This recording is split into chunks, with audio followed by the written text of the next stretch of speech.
अभी सुन रहे हैं डायवर्सिटी टीम धमाका को। झुमका हदलियो नथिया हदलियो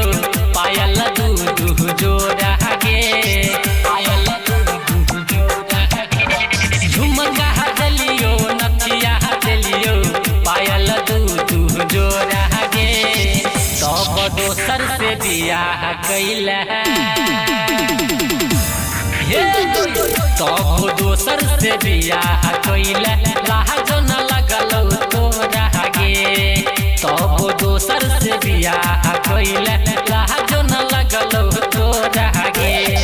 तब दोसर से बियाह कैला लाज न लगल तोरा गे लाज न लगल तोरा। इलाका किसी का हो धमाका दिवाकर दीवाना भाई का ही होगा। DJ Badal Raj presented by Aruliya recording studio. तोरा खातिर सुने है छौरी की नहीं करली हो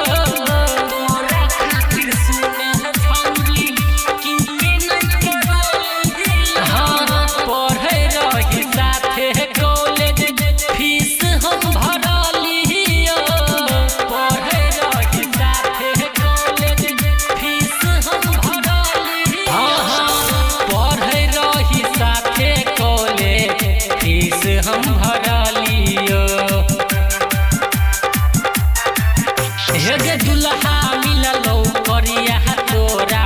खोज रही गोरा गे हे दुल्हा मिललो करिया तोरा खोज रही गोरा गे सब दोसर से बियाह कैले तब दोसर से बियाह कैला लाज न लगल तोरा गे तब दोसर से बियाह कैला लाज न लगल तोरा गे लाज न लगल तोरा गे। अभी सुन रहे दिवाकर दीवाना भाई। तब दोसर से बियाह कैला लाज न लगल डीजे बादल राज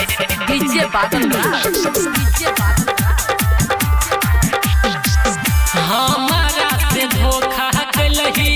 छौरिया तू जान के हमारा से धोखा कैलही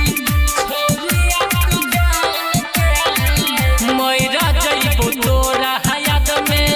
हम कान कान के मोरा जइबो तोरा याद में हम कान कान के मोरा जइबो तोरा याद में हम कहन कान के भेलै कोन कसुरबा के छौरी गेलही दोसरा के कोरा गे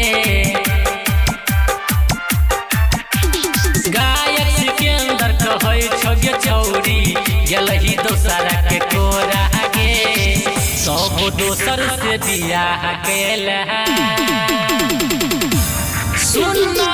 सब दोसर से बियाह कैला लाज न लगल तोरा गे तब दोसर से बियाह कैला आप सुन रहे हैं दिवाकर दीवाना भाई ग्राम बगीवा जिला